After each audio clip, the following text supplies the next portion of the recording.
Hi friend, नमस्ते। कैसे आप सब लोग? आशा करती हूँ ठीक ही होंगे। आप लोग के सामने बहुत ही दर्द भरा जीतिया गीत लेके आए हैं।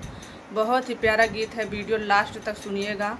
और ये ऐसा गाना ना कि आप लोग सर्च कर लीजिएगा, कोई यूट्यूब पे ये गाना नहीं गाया है। बहुत ही प्यारा गाना है, हम इसको अपने आप से बना के गाए हैं। बहुत ही अच्छा गाना है। आप लोग तो अगर जो मेरा गाना सुनता होगा उसको तो पता ही है कि मेरा आवाज़ कैसा है।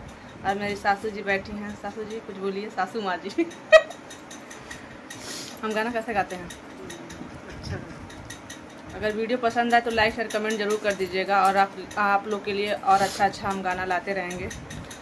बहुत ही प्यारा, बहुत ही दर्द भरा गाना है, एकदम मस्त वाला। तो चलिए शुरू करते हैं।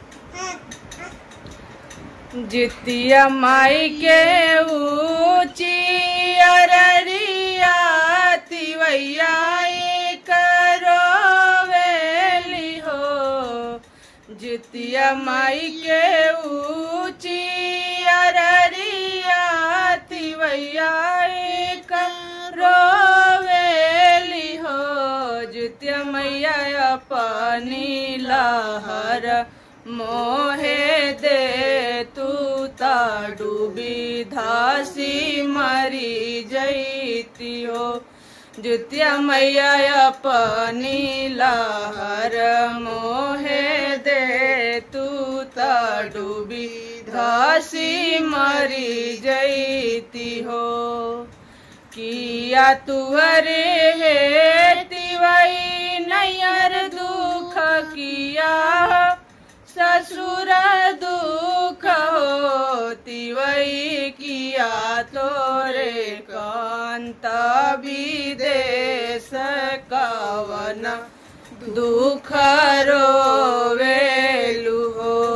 तिवई किया तोरे कांत विदेश कवन दुख रोवेलु हो।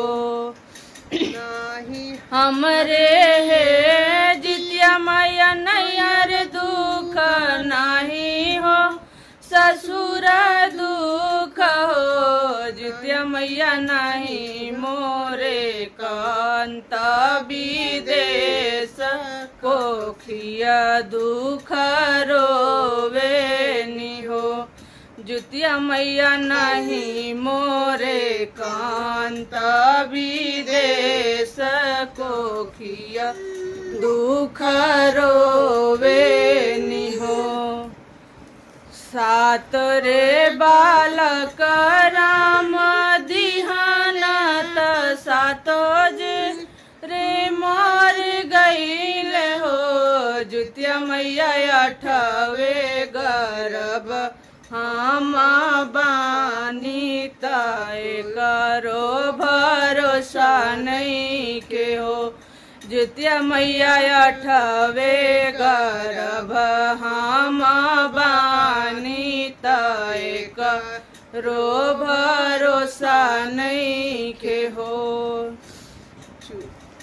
चुप हो खाए तिवई चुप हो खया चरवा लो रवा पोछा न हो। तिवई अब की जानमिया भगवान महल उठी सोहर हो।